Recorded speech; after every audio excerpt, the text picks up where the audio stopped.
আসসালামু আলাইকুম। কেমন আছেন সবাই? আশা করি ভালো আছেন। আমরাও আলহামদুলিল্লাহ ভালো আছি। তো দেশের পরিস্থিতি তো সবাই জানেন বা দেখছেন।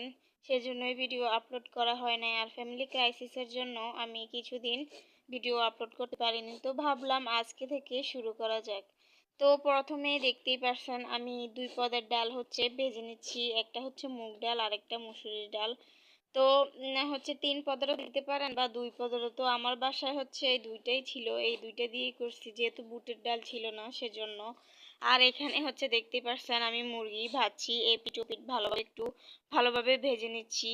আর আমি আজকে রান্না করব ডাল দিয়ে, মুরগির মাংস দিয়ে, ২ পদের ডাল দিয়ে। তো বৃষ্টির দিন সবারই খিচুড়ি বা ভর্তা, জাউ এগুলাই খাওয়া হয়। তবে ভাত দিয়ে ভালো একটা রেসিপি বা ভালো একটা তরকারি দিয়ে কমই খাওয়া হয় বৃষ্টির দিন। তো আমি ভাবলাম যে ভিন্নভাবে রান্না করি আজকে। আর এই রান্নাটা যে এত মজা হবে আমি কখনোই ভাবতে পারিনি। আর আমি কখনো রান্না করি নাই এভাবে। তো তারপর আমি মুরগিগুলো ভেজে নিয়ে উঠিয়ে ফেলছি। তারপরে আমি পেঁয়াজগুলো দিয়ে এগুলোকে ভালোভাবে নেড়েচেড়ে নিচ্ছি। নেড়েচেড়ে নেওয়ার কারণ পুড়ে যাবে। যদি আমি না নাড়ি তাহলে কিন্তু পেঁয়াজটা পুড়ে যাবে। সেজন্যই একটু ঘন ঘন করে নাড়া দিচ্ছি। আর পেঁয়াজটা যতক্ষণ না একটু ব্রাউন কালার হচ্ছে ততক্ষণ পর্যন্তই আমি এই পেঁয়াজগুলো ভেজে নেব। আর একটা কথা, আমার কড়াইটা দেখে কেউ বাজে মন্তব্য করবেন না বা হাসাহাসি করবেন না। আমরা গ্রামে থাকি। তো গ্রামে থাকাররা আমরা মাটির চুলায় রান্না করছিলাম, সেজন্যই পাতিলগুলো কালি হয়ে গেছে। আর এগুলো কিন্তু পরিষ্কার করেই রাখি। আর এখন আমি গ্যাসে রান্না করছি। তো আমার বাসায় যে কড়াইটা ছিল সেটাতেই আমি রান্না করি। তো আপনারা কেউ আমাকে নিয়ে বাজে মন্তব্য করবেন না। আর এই তো দেখতেই পারছেন আমি রসুন, মশলা, জিরা, আদা বাটা যা লাগে সব কিছুই দিয়ে কষিয়ে নিয়েছি। তো হালকা একটু পানি দিয়ে দিয়েছি নিচে দিয়ে যেন না লেগে যায়। লেগে গেলে কিন্তু তিতা হয়ে যাবে। আর তিতা হয়ে গেলে খাবারটা ভালো হবে না। সেজন্যই আমি পানি দিয়ে দিয়েছি। পানি দেওয়ার পর আমি এখন মরিচের গুঁড়ো, হলুদ গুঁড়ো, লবণ সব কিছুই দিয়ে দিব যাতে পেঁয়াজ এবং ডালের মধ্যে ঢুকে যায়। তো এগুলো আমি কিছুক্ষণ নাড়াচাড়া করব। নাড়াচাড়া করতে করতে যখন দেখলাম যে এগুলো একটু শুকিয়ে আসছে পানিটা, তখনই আমি ডালটা দিয়ে দিয়েছি। আর এই ডালটা কিন্তু আমি ভিজিয়ে রেখেছিলাম। ভিজিয়ে রাখার পর ধুয়ে নিয়েছি ভালোভাবে যাতে ময়লা না থাকে এগুলোর মধ্যে। আর ডাল যত বেশি ধুবেন তত বেশি তার মধ্যে থেকে ময়লাগুলো বের হয়ে যাবে এবং পরিষ্কার হয়ে যাবে একটু ভালোভাবে ধুলেই। তো এই রেসিপিটা যারা যারা দেখবেন অবশ্যই ট্রাই করবেন। আমি কিন্তু এই ফার্স্টই এটা বানাচ্ছি আর এটা কিন্তু অনেক মজা হয়েছে। তো আপনারা সবাই এই রেসিপিটা একটু বানিয়ে টেস্ট করবেন কেমন হয় আপনাদের কাছে। আর এই রেসিপিটা ভালো লাগলে লাইক, কমেন্ট, শেয়ার অবশ্যই করে দিবেন। তো এই তো আমি ডালগুলো কষিয়ে পানি দিয়ে দিয়েছি। আমি পরিমাণ মতোই পানি দিয়ে দিয়েছি। আর মাংসগুলোও দিয়ে দিচ্ছি যাতে মাংসের মধ্যেও মশলাটা ঢুকে যায়। ডালের পরিমাণটা যেহেতু একটু বেশি ছিল, পানিটাও আমি সেই পরিমাণে দিয়েছি। আর এই তো আমার ডাল রান্না অবশেষে শেষ।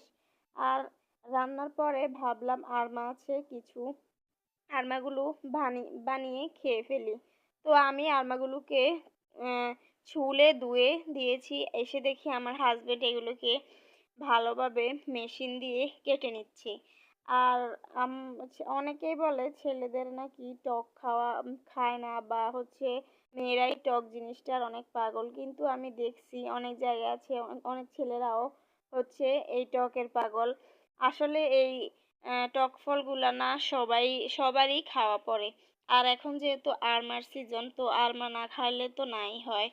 আর আরো একবারও আনছিল, ভাবলাম আপনাদের সাথে শেয়ার করব, কিন্তু তখন নানা ব্যস্ততার কারণেই আমি শেয়ার করতে পারিনি। আর আমার যেহেতু রান্না বান্না শেষ, তো আমি ভাবলাম যে এখন এই আরমাটা আমরা খেয়ে ফেলি। আর আমার বাসায় আরমা থাকলে কিন্তু আমি একা একা থাকি, তো সেজন্য খাওয়া হয় না। এগুলো নষ্ট হয়ে গেলে ফেলে দেওয়া হয়। সেজন্যই আমি ভাবলাম যে যেহেতু আমার বড় ফুফুও ছিল আমার বাসায়, তো ভাবলাম যে এগুলো আমরা বানিয়ে সবাই মিলে খেয়ে ফেলি। আর টক জিনিসটার স্বাদ বলতে পারেন যে সবাই মিলে খাইলে একটা মজা, আর একা খাইলে তেমন বেশি একটা মজা লাগে না। সেজন্যই যেহেতু এটা টক ফল। আর যাদের যাদের আমার পছন্দ কমেন্ট করে জানাবেন। তো এই তো আমার ছেলেটা তার বাবার কাছ থেকে দেখে এই আলমাটাকে চেষ্টা করছিল কাটার জন্য, কিন্তু কিছু করার নেই, ছোট মানুষ। তো ওকে তো, ও অনেক ছোট, তো ওকে তো আর কিছু বলা যায় না, সেজন্যই ওর বাবার থেকে দেখে এটাকে কাটার চেষ্টা করছিল। তো আমি তো ভয় পেয়ে গিয়েছিলাম নাকি ওর হাত কাটা যায়, কিন্তু না, সে হাত সরিয়ে ফেলছে। আর ওকে যখন আলমাটা একটু মুখে দিছিলাম, তখন ও একটু টক ফলটা বাচ্চাদের দিলে যেমন রিয়েকশনটা হয় তেমনই হয়েছে, আরও খায় নাই, ফেলে দিয়েছে। যখন বানাইছিলাম তখন কিন্তু খাইছে।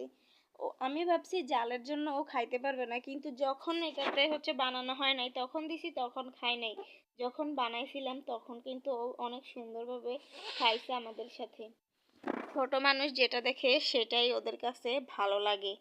আর এই তো আমার জামাইয়ের আরমাগুলো তাড়াতাড়ি করে কাটছিল, যেহেতু ও কাজে চলে যাবে। তো সেজন্যই এই তো আরমাগুলো কাটা শেষ হয়ে গিয়েছে। এখন বানানোর পালা। ভালোভাবে আমি এনে দিয়েছি, সে বানাবে, আর আমি বলছিলাম তাকে বানানোর জন্য, আর আমরা অনেক হাসাহাসি করছিলাম। আর ও ভিডিও করছি দেখে কিছু অনেক ফানি কথা বলছিল, তো আমি সেগুলো আর আপনাদেরকে শোনাচ্ছি না। আর এই তো আরমাগুলো মেখে সব কিছু বানানো কমপ্লিট হয়ে গিয়েছে। তো আমি ভাবলাম লবণ, মরিচ এবং একটু চিনি দিছিলাম, যেহেতু টক সেজন্য আমি ভাবছিলাম লবণ লাগবে, কিন্তু না, আমি পরিমাণ মতোই লবণ দিয়েছি।